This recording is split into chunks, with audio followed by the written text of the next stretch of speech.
آج کے ایپیسوڈ میں آپ دیکھیں گے. فرض کرو قرآن نے کہا افلا ينظرون الى الابل كيف خلقت، اونٹ کو کیوں نہیں دیکھتے کیسے بنایا گیا ہے. اب میں نے کبھی زندگی میں نہ اونٹ کے بارے میں سوچا، نہ میں نے دیکھا، نہ میں نے پڑھا، بس میں نے آیت پڑھی. ٹھیک ہے، مجھے آیت سمجھ تو آئے گی، لیکن اگر اس آیت کو مجھے واقعی اپریشیٹ کرنا ہے تو کم از کم ایک دو اونٹ کی ویڈیوز تو دیکھ لوں. کو جا کے اونٹ پہ کو بیٹھ جائے، کسی نے اونٹ پہ سفر کیا ہو، کسی نے اونٹ کی انیٹمی پڑھی ہو، کسی نے ایسے لوگوں سے بات کی ہو جو اونٹوں کے ساتھ کام کرتے ہیں ساری زندگی، وہ اس آیت کے بارے میں کچھ سیکھے گا کہ نہیں؟ سیکھے گا تو صحیح. الرحمن علم القرآن. السلام علیکم ورحمۃ اللہ وبرکاتہ. وعلیکم السلام ورحمۃ اللہ. چلو شروع کرتے ہیں. تم دونوں اپنا ایک تعارف کرا دو مختصر سا. جی میرا نام زید ہے اور میں بینہ کے ساتھ تقریباً 3 سال ہونے والے. جب آپ لاسٹ ٹائم پاکستان آئے تھے تو وہاں پر ہماری ملاقات ہوئی تھی، تو بڑا اچھا ایک ہمارا جو آخری معجزہ سیشن تھا وہ 10 دن کا سیشن ہوا. پھر اس میں آپ نے جو ہے وہ اپنے لیے کچھ ٹیم بنانے کا سوچا، تو اس میں مختصر سا تعارف ہوا تھا. تو الحمدللہ ابھی تک وہ سفر جاری ہے. الحمدللہ الحمدللہ. تم دونوں سے کافی مدد ہوئی ہے پوری صورتوں کے مطالعے میں جو ابھی تک کی ہیں، کافی ساری کرنی ہے اب تو ہم نے. الحمدللہ الحمدللہ. بشرا؟ میرا نام بشرا حسن ہے اور میں اسٹوڈنٹ ہوں، ایم فل کر رہی ہوں، اور ساتھ میں پچھلے 3-3.5 سال سے میں ریسرچ ڈپارٹمنٹ میں بینہ کے ساتھ بھی کام کر رہی ہوں، تو ساتھ ساتھ قرآن سیکھ رہی ہوں. ماشاء اللہ ماشاء اللہ. ہم سبھی اکٹھے ساتھ قرآن سیکھ رہے ہیں. بالکل بالکل. الحمدللہ رب العالمین والصلاۃ والسلام علی رسول اللہ وعلی آلہ وصحبہ اجمعین. بسم اللہ الرحمن الرحیم.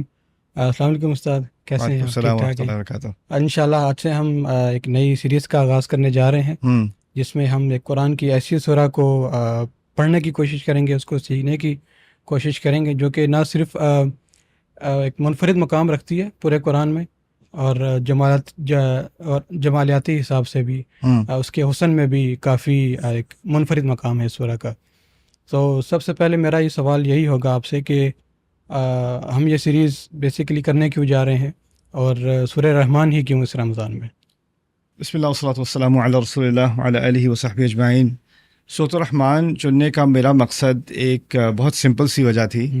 بچپن سے جس بھی حلقے میں گیا ہوں، جو زیادہ مذہبی ہوں زیادہ نہ ہوں، پاکستانی جو ہمارے لوگ ہیں یا انڈینز ہیں، ان کے ہاں اگر قرآن سننے کو ملتا ہے زیادہ تر سورۃ الرحمن سننے کو ملتی ہے. بالکل. تو ہماری کوئی نفسیاتی کنیکشن ہے ہمارا سورۃ الرحمن کے ساتھ. جی جی. اگر کوئی کہتا ہے کہ چلو قرآن کی تلاوت لگا دو، تو عام طور پہ یا تو یاسین لگا دیں گے یا رحمان لگا دیں گے، رائٹ؟ تو میرے نزدیک اس سینٹیمنٹ کا فائدہ اٹھانا چاہیے. اگر لوگوں کی ویسے ہی ایک اٹیچمنٹ ہے اور وہ اس سے ایک شغف رکھتے ہیں، سورۃ الرحمن کو سننے سے ان کو ایک دلچسپی ہے، اور خاص کر کیونکہ اگر وہ ان میں سے کچھ لوگ آگے بڑھ کر کہتے ہیں چلے میں ترجمہ پڑھ لوں اس کا، جب وہ ترجمہ پڑھتے ہیں تو اس میں ان کو ایک کچھ یونیک چیزیں سامنے نظر آتی ہیں. شاید وہ کنفیوزنگ بھی ہوں، اس میں ریپیٹیشن بہت زیادہ ہے مثلاً، رائٹ؟ اور اس میں کیا ایسی بات ہے جو اس کو اتنا خاص کرتی ہے؟ یعنی ظاہری طور پہ لگتا ہے کہ اس میں وہ مضامین ہیں جو اور جگہ پر بھی ہیں قرآن میں، تو اس میں کیا خاص بات ہے کہ سورۃ الرحمن کا اتنا اعلیٰ مقام ہے اور ہماری اس سے اتنی اٹیچمنٹ ہے؟ شاید صرف اس کی وجہ اس کی خوبصورتی ہے جو سننے میں آتی ہے، جو اس کی آرٹسٹک ایک اس کی ڈیمینشن ہے.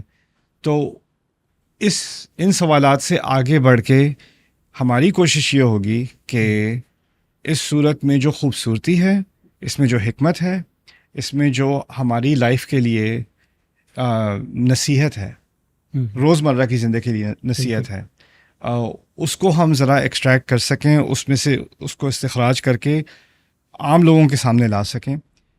تم لوگوں کو پتہ ہے ہم جب تحقیق کا کام کرتے ہیں، اور میری جو ڈیپر لک سیریز انگلش میں ہوتی ہے وہ ہوتی ہے، تو مفسرون کے اقوال اور لنگوسٹکس اور ہر طرف کے پہلو سے ہم آیت کو سمجھنے کی کوشش کرتے ہیں، تو وہ کافی ایکیڈیمک قسم کی بات ہو جاتی ہے. اس چیز کا مقصد ہمارا انشاءاللہ یہ ہوگا کہ ہر آیت کے بارے میں مختصر بات، یعنی ہماری بنیاد تو ریسرچ ہی ہے، لیکن بات کو ریسرچ کے طور پہ پریزنٹ کرنے کے بجائے آسان زبان میں کوئی بھی سمجھ لے، کوئی غیر مسلم ہو، اردو سمجھتا ہو، ہندی سمجھتا ہو، وہ بھی سمجھ لے کہ یہ قرآن کیا بات کر رہا ہے، اس آیت کے بارے میں یا اس صورت کے بارے میں کیا بات ہو رہی ہے. تو انشاءاللہ یہ مقصد ہے. اور امید ہے کہ اس رمضان میں لوگ تھوڑا تھوڑا کر کے یعنی کیونکہ رمضان ہمیشہ کوانٹٹی کے بارے میں ہو جاتا ہے نا، قرآن پورا کرنا ہے، تراویحیں پوری کرنی ہے، ختم کرنا ہے، کتنے ختم کیے، تو ہمارا مقدار پہ زیادہ فوکس ہوتا ہے اور معیار پہ کم ہوتا ہے، رائٹ. کوانٹٹی زیادہ فوکس ہوتا ہے اور کوالٹی پہ کم فوکس ہوتا ہے. تو ایک صورت کو لے کے ذرا آرام سے تحمل سے تھوڑا تھوڑا ٹائم گزار کے اس پہ غور کر کے، مقصد یہ ہے کہ اس رمضان کے بعد قرآن کے ساتھ ہمارا صرف ایک مقداری تعلق نہ ہو، بالکل، بلکہ ایک معیاری تعلق بھی ہو.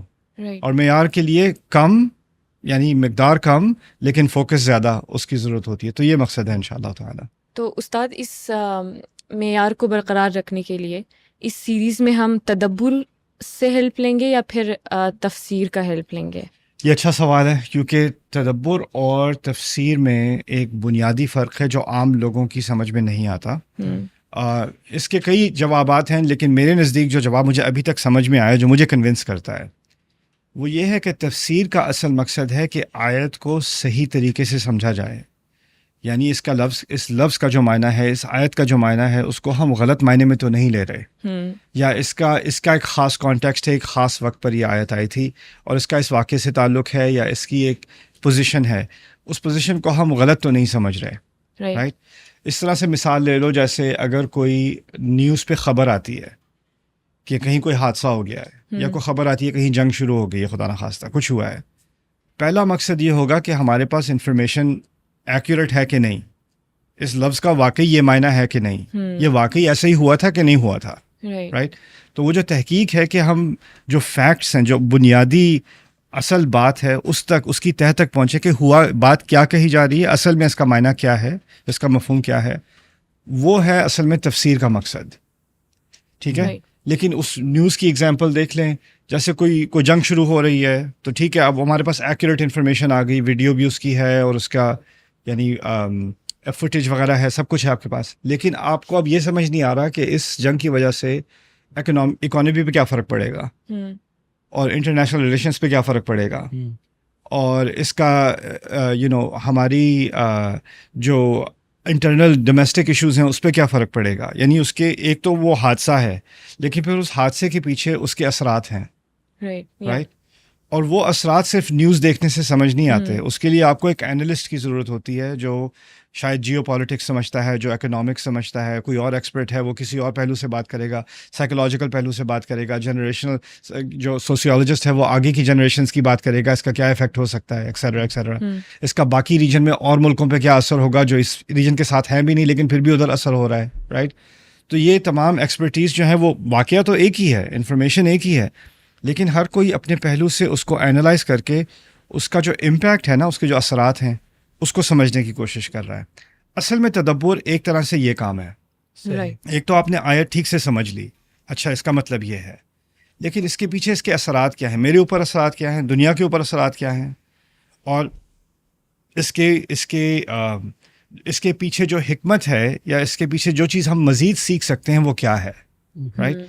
تو میرے نزدیک تفسیر کا حق ادا کرنا چاہیے، لیکن اگر تفسیر پر بات رک جائے تو قرآن کا حق ادا نہیں ہوتا.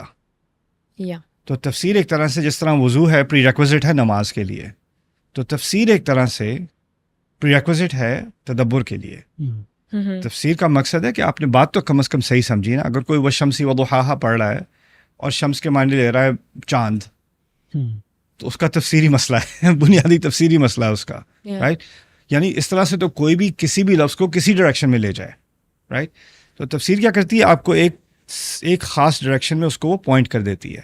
اس کے بعد تدبر کیا ہے کہ اب کیونکہ آپ کا ذہن اس طرف مائل ہو گیا ہے، اب اس طرف ہی فوکس کر کے آپ کیا کیا چیزیں ڈسکور کر سکتے ہیں. لوگ عام طور پہ کہتے ہیں جی اگر تدبر کریں گے تو یعنی ہر کوئی اپنا ہی کوئی تدبر نکال لے، ہر کوئی اپنا ہی معنی نکال لے، تو پھر تو قرآن کا ایک معنی ہی نہیں رہا، اتنے سارے معنی نکل آئیں گے، ہر آیت کے 1000 معنی نکل آئیں گے. یہ بات بھی ایک طرح سے صحیح معلوم ہوتی ہے کہ یہ ہو سکتا ہے، لیکن یہ اس وقت ہوتا ہے جب تفسیر کا حق ادا نہ کیا جائے.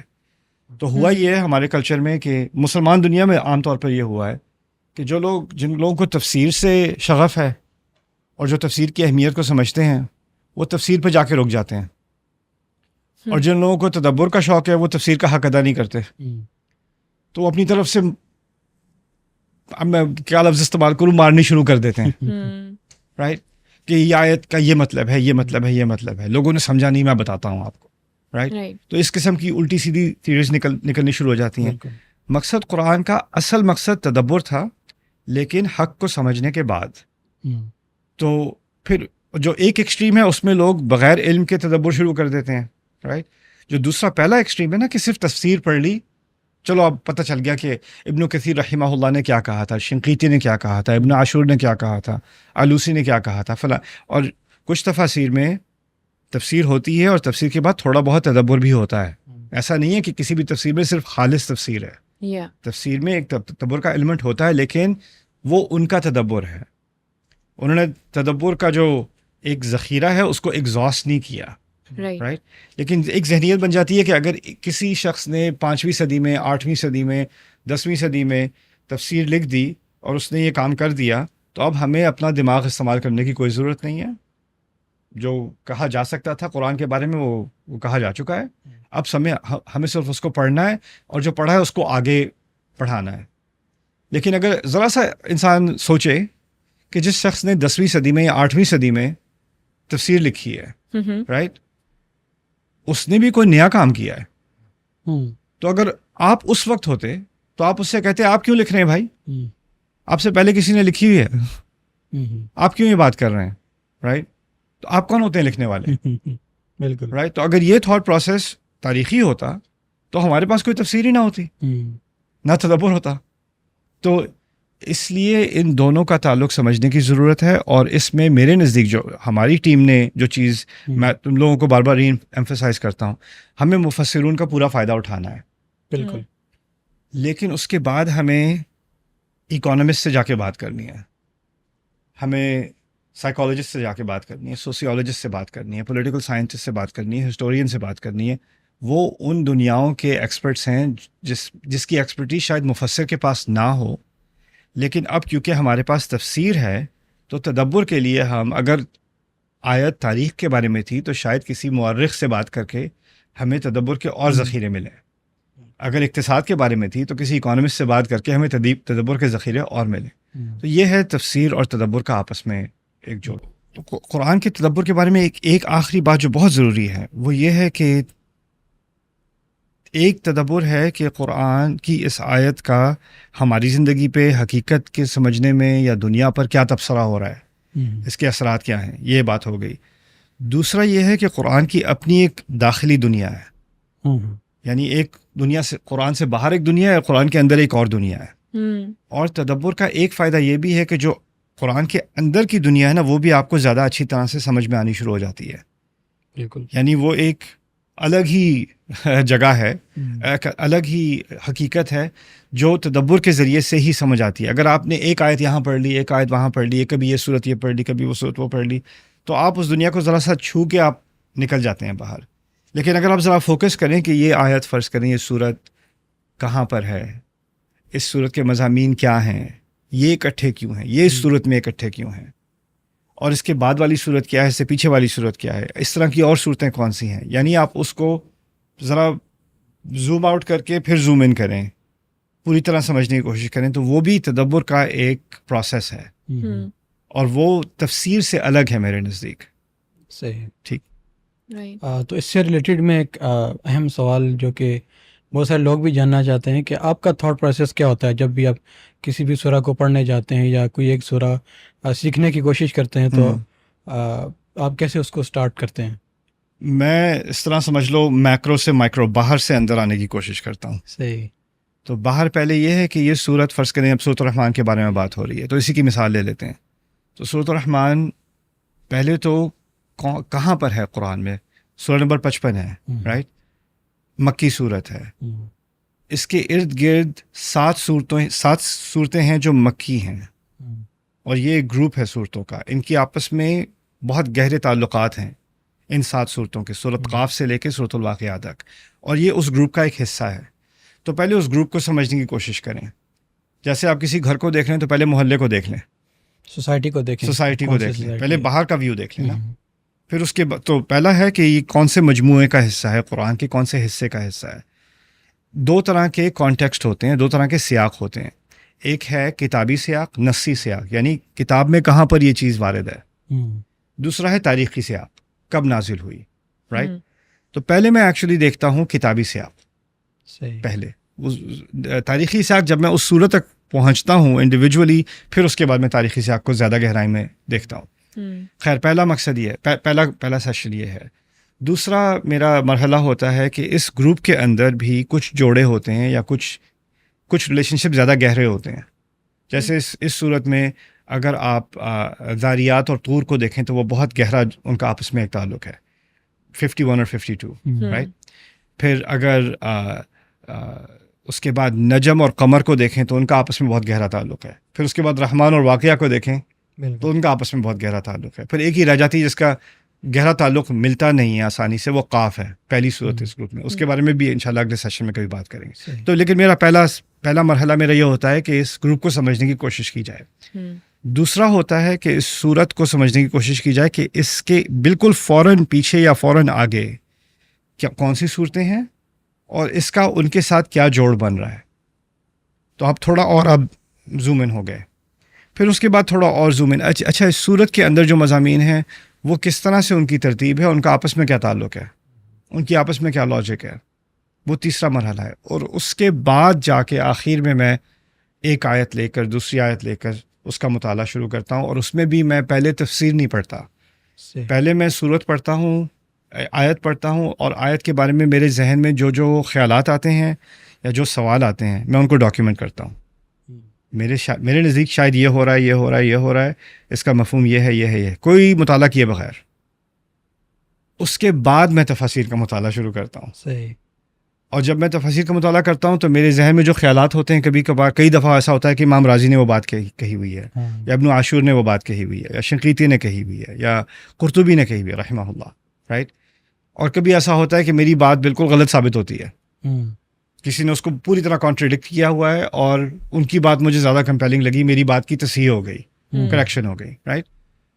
اور اس کے بعد پھر میرے ذہن میں کچھ خیالات ہوتے ہیں جس کا کسی نے ذکر نہیں کیا، مجھے ملی نہیں وہ بات. رائٹ. تو جب مجھے ایسی بات ملتی جس کا کسی نے ذکر نہیں کیا، پھر اس وقت میں اپنے جو کالیگز ہیں، جو میرے سپیریئر ہیں، جیسے ڈاکٹر اکرم ندوی ہو گئے، ڈاکٹر ذوالفقار علی شاہ ہو گئے، ڈاکٹر صہیب سعید جو اسکاٹ لینڈ میں ہوتے ہیں، جی وہ ہو گئے، ان سے میں یہ بات، ان کا میرا گروپ ہے ان کے ساتھ، ان سے میں یہ بات چھیڑتا ہوں، جی اس آیت کے بارے میں میرے ذہن میں یہ کیڑا آیا تھا، اب آپ اس کو کرش کرنے کی کوشش کریں پلیز میرے لیے. تو یا تو وہ اس کو ویلیڈیٹ کرتے ہیں یا پھر اس کو وہ کریکٹ کرتے ہیں، چیلنج کرتے ہیں، پھر ڈسکشن شروع ہوتی ہے. اس کے بعد میں ایک طرح سے ایک نتیجے پر پہنچتا ہوں. تو یہ میرا اپنا داخلی پروسیس ہے. پھر تم لوگوں کے ساتھ بالکل رائٹ کہ اچھا اب یہ چیزیں تو میں ڈاکیومنٹ کر رہا ہوں ایک طرف سے، پھر تم لوگ اپنا ہوم ورک کر رہے ہو، تفاسیر پڑھ رہے ہو، اپنے خیالات کا اظہار کر رہے ہو، تو ہماری ایک ایکسچینج ہوتی ہے. تو میرے نزدیک یہ کلیبوریشن جو ہے اس کا بہت فائدہ ہے، اور اس سے انشاءاللہ کافی گہرائی میں قرآن کی آیات کو اپریشیٹ کرنے کا موقع ملتا ہے. استاد ایک سوال ہے جو مجھے تھوڑا تنگ کر رہا ہے اور میں چاہتی ہوں کہ اس پہ آپ ذرا روشنی ڈالیے گا. ویسے جنرلی ہم نے یہی سنا ہے کہ قرآن جو ہے کمپلیٹ کوڈ آف لائف ہے، یا کمپلیٹ بک ہے، یا کمپلیٹ نالج ہے. تو جو آپ کی اپروچ ہے اس میں آپ ایسے کر رہے ہو، آپ ڈفرینٹ چیزوں سے ہیلپ لے رہے ہو. یعنی مجھے لگتا ہے قرآن کو، یعنی میری رائے غلط بھی ہو سکتی ہے، قرآن کو آپ قرآن پڑھ کے نہیں سمجھ سکتے پورا جب تک آپ اس کو دوسرے علوم کے ساتھ کنیکٹ نہ کریں. جیسے آپ نے کہا ہسٹری کے ساتھ، جیسے آپ نے کہا سائنس کے ساتھ. تو پھر یعنی قرآن پھر کمپلیٹ بک کیسے ہوئی، یعنی کمپلیٹ نالج کیسے ہوئی؟ بہت اچھا سوال ہے. دیکھو، پہلی بات، قرآن بخود کامل ہے، تدبر کامل نہیں ہے. ٹھیک ہے، آپ کا جو اللہ تعالیٰ نے جو پیغام دیا ہے وہ بذات خود کامل ہے، اس میں کوئی کمی بیشی نہیں ہے. انسان کا یعنی اس طرح سوچ لو کہ زمین کی سطح کے نیچے ایک بہت بڑا خزانہ ہے. خزانہ بالکل پرفیکٹ ہے. میری صلاحیت کہ میں اس خزانے کو ایکسٹریکٹ کر سکوں وہ پرفیکٹ نہیں ہے. مجھے مختلف ٹولز چاہیے اس کو ایکسٹریکٹ کرنے کے لیے. رائٹ. تو وہ تو مجھے چاہیے نا. اب جیسے فرض کرو قرآن نے کہا افلا ينظرون الى الابل كيف خلقت، اونٹ کو کیوں نہیں دیکھتے کیسے بنایا گیا ہے. اب میں نے کبھی زندگی میں نہ اونٹ کے بارے میں سوچا، نہ میں نے دیکھا نہ میں نے پڑھا، بس میں نے یہ آیت پڑھی. ٹھیک ہے، مجھے آیت سمجھ تو آئے گی، لیکن اگر اس آیت کو مجھے واقعی اپریشیٹ کرنا ہے تو کم از کم 1-2 اونٹ کی ویڈیوز تو دیکھ لوں. کو جا کے اونٹ پہ کو بیٹھ جائے، کسی نے اونٹ پہ سفر کیا ہو، کسی نے اونٹ کی انیٹمی پڑھی ہو، کسی نے ایسے لوگوں سے بات کی ہو جو اونٹوں کے ساتھ کام کرتے ہیں ساری زندگی، وہ اس آیت کے بارے میں کچھ سیکھے گا کہ نہیں؟ بالکل سیکھے گا تو صحیح. قرآن کا فارمولا یہ ہے کہ وہ آپ کو اپنے اندر انوائٹ کرتا ہے، اس کی اپنی ایک دنیا ہے اس میں، جس میں کہہ رہا تھا، لیکن پھر وہ آپ کو باہر کی دنیا میں پش کر دیتا ہے بار بار. اس کی آیات ہی ایسی ہیں، اللہ تعالیٰ کی آیات ہی ایسی ہیں، سنوریہم آیاتنا فی الآفاق وفی انفسہم حتی یتبین لہم انہ الحق. رائٹ؟ تو وہ قرآن کا ایک فارمولا ہی یہی ہے کہ اس کا تدبر سمجھنے کے لیے وہ آپ کو بار بار کہتا ہے باہر جا کے دیکھو، سیروا فی الارض فانظروا، جاؤ زمین میں جاؤ دیکھو. قرآن کہہ رہا ہے، قرآن پڑھنے کے بجائے کہہ رہا ہے جاؤ کہ باہر جا کے دیکھو. رائٹ؟ اور پھر کیف بدأ الخلق افلم یسیروا فی الارض فینظروا کیف بدأ الخلق. انہوں نے زمین میں سیر نہیں کی، دیکھا نہیں کہ مخلوق کیسے شروع ہوئی تھی، جس کو ہم ایوولوشن آف اسپیشیز کہتے ہیں یا اوریجن آف اسپیشیز کہتے ہیں. قرآن بات کر رہا ہے کہ جاؤ دیکھو کریشن کیسے شروع ہوئی تھی، خود تدبر کرو، غور کرو. تو اس پروسیس کی وجہ سے قرآن کو یہ سمجھنا کہ ہاں قرآن پھر کامل کتاب نہیں ہے، نہیں، ہماری صلاحیت اور ابھی تک ہماری کامیابی کہ ہم قرآن کی پوری حکمت کو ایکسٹریکٹ کر سکیں وہ ہمیشہ نامکمل رہے گی. وہ نامکمل ہی ہونی تھی، ورنہ ہم قرآن کے ساتھ ہمارا وہ لگاؤ نہ رہتا. اور ہر جنریشن آئے گی وہی تفسیر پڑھے گی، لیکن اس کے تدبر میں تھوڑا اضافہ ہو جائے گا. پھر اگلی جنریشن آئے گی وہی تفسیر وہی پڑھے گی جو پچھلی جنریشنز نے پڑھی تھی، اور شاید ان کا تدبر کا فائدہ بھی اٹھا لے گی، لیکن اس کے سامنے ایک نئی حقیقت ہوگی اور اس کو سمجھ میں آئے گا کہ قرآن نے اس نئی حقیقت پہ بھی تبصرہ کیا ہے جس کو ہم پہلے نہیں سمجھ سکے تھے. لیکن مقصد یہ ہے کہ حقیقت آپ کے سامنے بدلتی رہے گی اور اس حقیقت پہ قرآن نئے سرے سے تبصرہ کرتا رہے گا. بالکل رائٹ؟ تو قرآن کسی تاریخی حقیقت پر بات صرف نہیں کر رہا، قرآن ہماری حقیقت پر بات کر رہا ہے. اس کو ایک آخری اینگل سے بھی سمجھ لو. 2 طرح کے فوائد ہیں قرآن کے اندر. ایک تو ہے قرآن نے ہمارا جو زندگی گزارنے کا طریقہ ہے، جو مذہبی ہدایت ہے، وہ مکمل کر دی ہے. الیوم اکملت لکم دینکم، ٹھیک ہے. لیکن قرآن حقیقت پر بھی تبصرہ ہے، صرف ہمارے دین پر تبصرہ نہیں ہے. جو قرآن کا ہمارے دین پر تبصرہ ہے وہ شروع سے کامل ہے، لیکن جو قرآن کا حقیقت پر تبصرہ ہے، سیاست پر تبصرہ ہے، اقتصاد پر تبصرہ ہے، نفسیات پر تبصرہ ہے، سائنس پر تبصرہ ہے، جس بھی دنیا کی کسی بھی فیلڈ میں چلے جاؤ، اپنی زندگی میں یا ایکیڈیمک اسکیل پر یا میکرو اسکیل پر، کسی بھی اسکیل پر چلے جاؤ، جو حقیقتیں نئی ایمرج ہوتی رہتی ہیں نا، اس پر بھی قرآن کا کنٹینیوس تبصرہ ہے. بالکل ٹھیک ہے. تو وہ ایک آن گوئنگ پروسیس ہے جو کبھی ختم نہیں ہوگا. اس لیے تفسیر کا کام ختم ہو چکا، لیکن تدبر کا کام ابھی باقی ہے، ابھی وہ ہمیشہ تک رہے گا. اور اصل میں قرآن کا معجزہ ہی تدبر ہے. افلا يتدبرون القرآن ولو كان من عند غیر اللہ لوجدوا فيه اختلافا كثيرا.